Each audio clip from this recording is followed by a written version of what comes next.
দর্শক, দেশের বিভিন্ন স্থানে সংবাদ সম্মেলন ও মানববন্ধন সহ নানা কর্মসূচি পালিত হয়েছে। প্রতিনিধিদের পাঠানো তথ্য ও ছবিতে দেখুন ডেস্ক রিপোর্ট। ঢাকা সিলেট মহাসড়কের নরসিংদীর বাবুরহাট ও মাধবদীকে পাশ কাটিয়ে বাইপাস সড়কের পরিকল্পনা বাতিলের দাবিতে মানববন্ধন অনুষ্ঠিত হয়েছে। আমরা মাধবদীবাসীর আয়োজনে রোববার এই মানববন্ধন অনুষ্ঠিত হয়। ধ্বংসের পায় তারা করছে, তা আমরা হতে দেব না।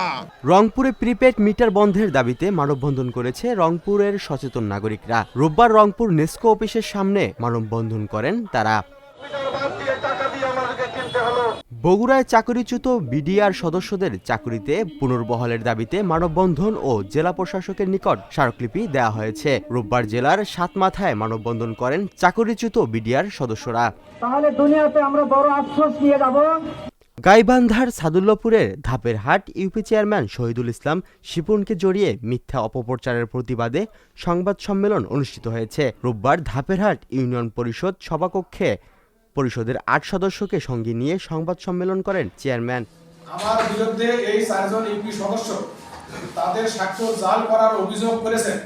কুমিল্লায় জমি দখলের চেষ্টা, প্রাণনাশের হুমকি ও মানহানির প্রতিবাদে সংবাদ সম্মেলন করেছে ভুক্তভোগী পরিবার। রোববার কুমিল্লা আদর্শ সদরে দুর্গাপুর ইউনিয়নের দৌলতপুর পশ্চিমপাড়ার নিজ বাড়িতে সংবাদ সম্মেলন করেন ফয়সাল আহমেদ। 25 তারিখে আমাদের স্কুলে একটা অ্যালামনি অ্যাসোসিয়েশনের মিটিং চলতেছিল।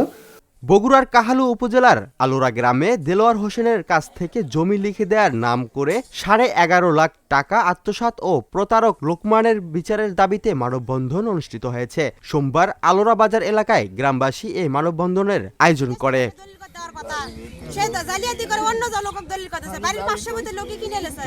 কিশোরগঞ্জে 3 দফা দাবিতে মানববন্ধন করেছে চাকরিচ্যুত ও জেলাবন্দী বিডিআরদের পরিবারের সদস্যরা।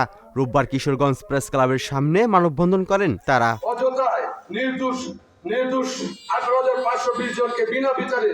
পটুয়াখালীর কলাপাড়ার পায়রা 1320 মেগাওয়াট তাপবিদ্যুৎ কেন্দ্রের ব্যবস্থাপনা পরিচালক ও প্ল্যান্ট ম্যানেজারের অপসারণ সহ 9 দফা দাবিতে মানববন্ধন করেছে ভূমি অধিগ্রহণে ক্ষতিগ্রস্তরা। রোববার কলাপাড়া প্রেস ক্লাবের সামনে মানববন্ধন অনুষ্ঠিত হয়। 9 দফা দাবি আদায় হওয়ার আগ পর্যন্ত আমরা এই রাজপথ থেকে যাব না।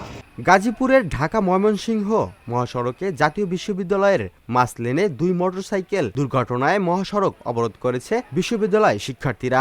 রোববার রাতে এই দুর্ঘটনা ঘটে। আহত আরোহীকে হাসপাতালে পাঠানো হয়েছে।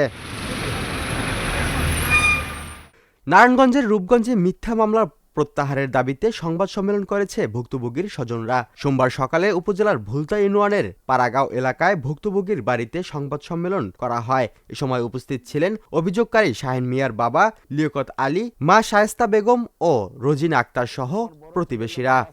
কথা কাটাকাটি হয়েছে মাসুম বিল্লার এই দলের লোকের সাথে। জ্ঞান বিজ্ঞানে করব জয়, সেরা হব বিশ্বময় এই স্লোগানে দিনাজপুরের খানসামায় 2 দিনব্যাপী 46তম জাতীয় বিজ্ঞান ও প্রযুক্তি সপ্তাহ এবং বিজ্ঞান মেলার উদ্বোধন করা হয়েছে। সোমবার সকালে উপজেলা প্রশাসনের আয়োজনে মেলা উপলক্ষে র্যালি বের করা হয়। রংপুরের তারাগঞ্জ উপজেলা হলরুমে তারুণ্যের ভাবনায় আগামীর বাংলাদেশ শীর্ষক কর্মশালা ও র্যালি অনুষ্ঠিত হয়েছে। সোমবার দুপুরে তারাগঞ্জ সরকারি মডেল ডিগ্রি মহাবিদ্যালয় মাঠ থেকে র্যালি বের করা হয়। পরে রংপুর হাইওয়ে সড়ক প্রদক্ষিণ শেষে উপজেলা চত্বরে গিয়ে র্যালিটি শেষ হয়। সিলেটের গোয়াইনঘাটে দমদমিয়া সীমান্তে বিজিবি সদস্যদের উপর চোরাকারবারিদের হামলার ঘটনায় বিজিবির মামলায় নির্দোষ মানুষদের আসামি করার প্রতিবাদে মানববন্ধন করেছে ভুক্তভোগী পরিবার ও পাহাড়তলীবাসী। সোমবার দুপুরে উপজেলার ভিতরগুল পাহাড়তলী গ্রামের প্রধান সড়কে এই মানববন্ধন অনুষ্ঠিত হয়। নির্দোষী আমার স্বামীর উপর আবার মামলা করছে, কিন্তু দোষীর উপর মামলা হোক আর নির্দোষীরা বাঁচুক। Channel S news desk. মারা মানুষ, নিরীহ মানুষ আসামি দিয়েছে, সেগুলো আছে তদন্ত কইরা এরা দোষী এরা নিশ্চিন্ত এরা বিচার করুক স্যার, আর নির্দোষী এরা মুক্ত দেওয়া হোক।